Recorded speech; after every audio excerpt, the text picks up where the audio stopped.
Gusto ko lang ikwento ang sad love story namin ng ex ko. Naiiyak talaga ako na nagsisisi. Hindi lahat ng pagmamahal nasusukat sa tagal. May mga taong dumadaan lang saglit sa buhay mo pero habang buhay mong dinadala.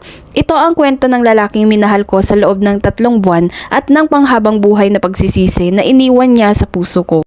Tawagin niyo na lang akong Micaela. Nagkakilala kami noon dahil lang sa basura. Sa subdivision namin sa Laguna, hindi kinukuha ang basura kapag hindi maayos ang segregation. Kaya ako mismo ang nag-aayos ng nabubulok sa isang bag at recyclable naman sa kabila. Doon ko nakilala si Brian. Basurero siya ng subdivision namin. Pero hindi siya mukhang basurero at first sight kasi gwapo siya at maputi. Maayos ang mukha niya. Ang problema lang, amoy basura siya palagi.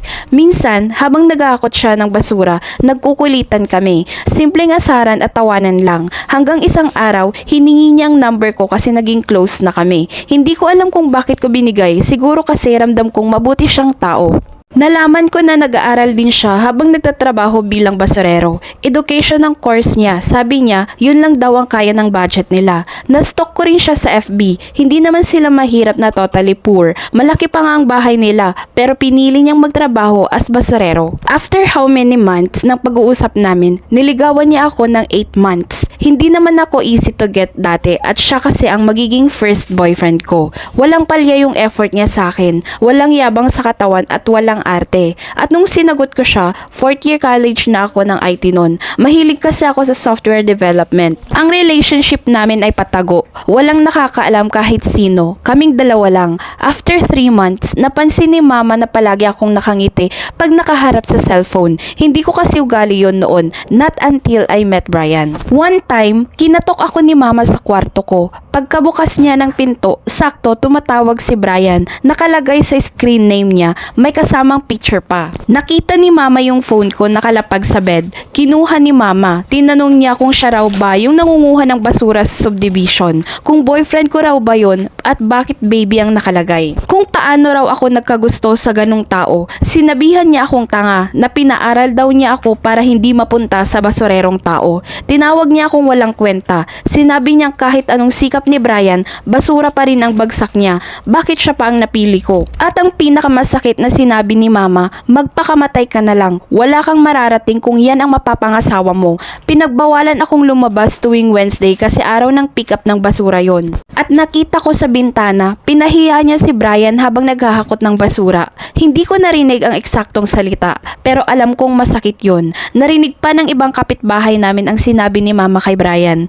3 buwan pa lang kami pero mahal na mahal ko na siya. Alam ko sa sarili ko. Siya ang una kong boyfriend pero hindi ko siya pinaglaban kay mama dahil kung ipaglalaban ko siya, palalayasin ako ng mga magulang ko at hindi na pag-aaralin pa. 4th year na ako noon, mas pinili kong sundin ng mama ko. Naghiwalay kami, hindi ko siya kinausap, blinak ko siya sa FB at simula noon, hindi ko na siya muling nakita sa subdivision na naghahakot ng basura. Lumipas ang mga taon, graduate na ako, nag-training, nagtrabaho sa tech industry. Wala akong balita sa kanya. In-unblock ko ulit siya sa FB nung nagka-work ako pero nakalock ang profile niya. Sinubukan kong i-chat ang kapatid niya, hindi nila ako sinisin. Hanggang sa nawalan na ako ng pag-asang magkakabalikan kami. Nagkaroon ako ng ibang karelasyon, nagpakasal at nagkaanak.